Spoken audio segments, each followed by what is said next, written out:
All right, well, without further ado, we have my favorite, Mark Weisleder, here in studio, so welcome again.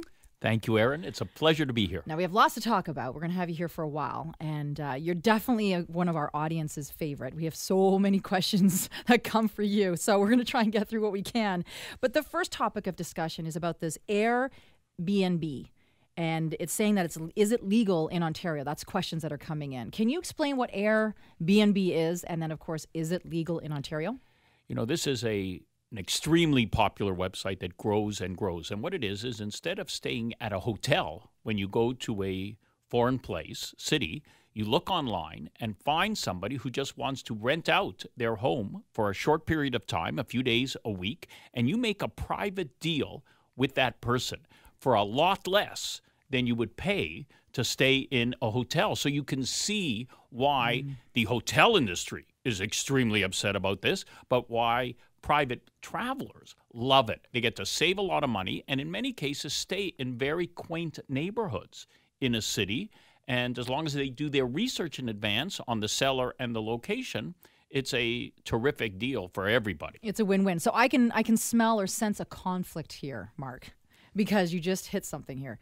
The hotels, of course, hate the idea, but the consumers love it. It's giving a fantastic option. If you want to experience a city firsthand and be able to live it as if you're living there, I mean, no better way but to actually be in somebody's residence, right? I mean, you're right in the middle of it. That's true. You know, but you also have to remember that the hotel industry has to comply with all kinds of government laws and regulations to make sure that they comply with health, safety, and other things. People renting out their homes, you have no idea what you're walking into. So you can see the friction that's developing. And then, of course, there are other laws, especially here in Ontario, that might apply.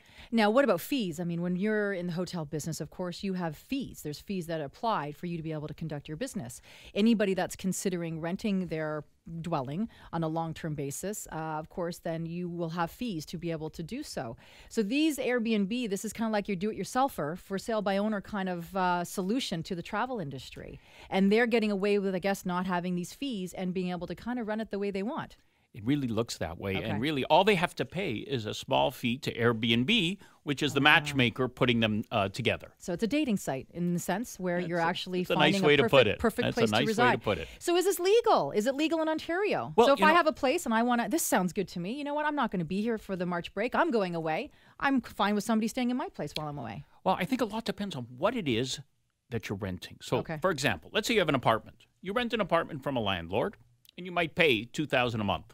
Well, now you say, hey, I'm going away. Why don't I rent out 7 days, 10 days? I'll charge $200 a day, and I've got my monthly rent paid by just doing this. Well, you are subletting for more money than you're paying your landlord. That's illegal in Ontario. You're not allowed to do that. So right away, tenants could be violating their leases here in Ontario. Condominiums. Let's say you have a condo. You own a condo and you want to do this. A lot of people are doing this, especially downtown Toronto. Well, remember, most condominiums will have rules against short-term rentals. And the reason is because, you know, there's security concerns. Who's there? Who's across the hall from me? And so most of these condominium owners are violating their own rules. And so the board of directors can complain. But if you have a private home, there's less I think, chance of people complaining, although you're running really a business without a license. So there's kind of the, we're in that middle of it's happening, it's prevalent, it's making an impact. I love the idea. I mean, how can you not? To me, it sounds fantastic. It just gives me more choice.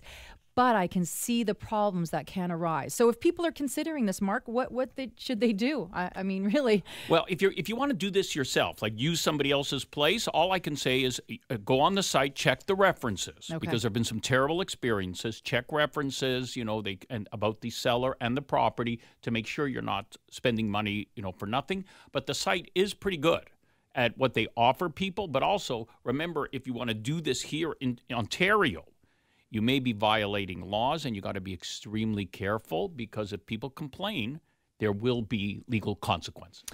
All right, Mark, we're going to take a quick break. When we come back, we're going to talk about an article that you wrote, which is checking status certificates before selling your condominium. So everybody, we'll be right back. But remember, if you have any questions for Mark or anybody for that matter, remember to visit realestatetalkshow.ca, or you can call our help desk anytime at 844-ASK-RETS. That's 844-ASK-RETS. We'll be right back.